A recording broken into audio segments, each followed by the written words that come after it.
Media మిత్రులందరికీ ఈ సినిమాని నేను హైదరాబాద్లో విజువల్ కళ్యాణబాబు సినిమా అంటే మొదట రోజు కానీ రెండో రోజు కానీ చూస్తాను. నేను వెళ్దాం అనుకున్నాను.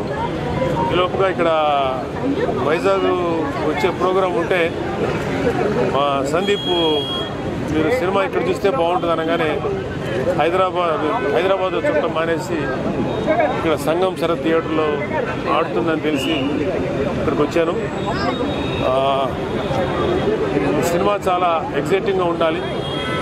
నాకు తెలిసి సినిమా కథ నాకు కొంచెం చూచాయిగా తెలుసు. ఒక ధర్మం కోసం పోరాడినటువంటి ఒక సామాన్య మానవుడు, ఒక వీరుడి కథ ఇది. షూటింగ్కి నేను చాలాసార్లు వెళ్ళాను. కళ్యాణ్ బాబు గారు చాలా ఇంట్రెస్టింగ్గా చాలా డెడికేషన్తో ఈ సినిమా చేశారు. ఎందుకంటే షూటింగ్ చూస్తున్నప్పుడు ఒక ఆర్టిస్టు ఎంత డెడికేటెడ్గా చేస్తారో ఒక ప్రొడ్యూసర్గా నాకు అవగాహన ఉంది. రాజకీయాల్ని ఎంత డెడికేటెడ్గా ఎంత నిబద్ధతతో చేస్తారో ఈ సినిమా షూటింగ్ కూడా అంత నిబద్ధతను చేస్తారు ఆయన సినిమాలు. సో అందులోనూ పవన్ కళ్యాణ్ గారిది ఫస్ట్ టైము పీరియాడిక్ బ్యాక్గ్రౌండ్ ఉన్నటువంటి ఒక ఫిక్షన్ స్టోరీ. అంటే భారతదేశాన్ని మొఘలాయలు పరిపాలించినప్పుడు ఔరంగజేబ్ భారతదేశాన్ని పరిపాలిస్తూ హిందువుగా నువ్వు ఉండాలంటే లేదా జుట్టు పెంచుకోవాలంటే నీకు జిజియా పన్ను కట్టాలి. ఇలాగా ఎంతోమంది హిందువుల్ని చాలా టార్చర్కి గురి చేసినటువంటి రాజు.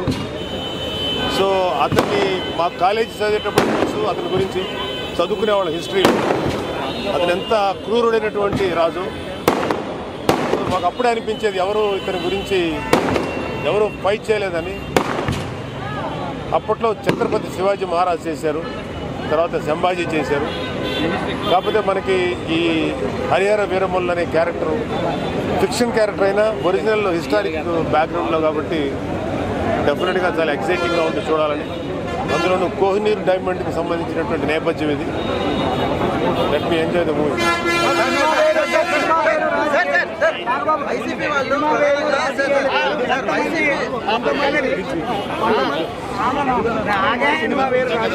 కొంతమంది కొన్ని పార్టీలు వారు పని కల్పించుకొని ఈ సినిమా మీద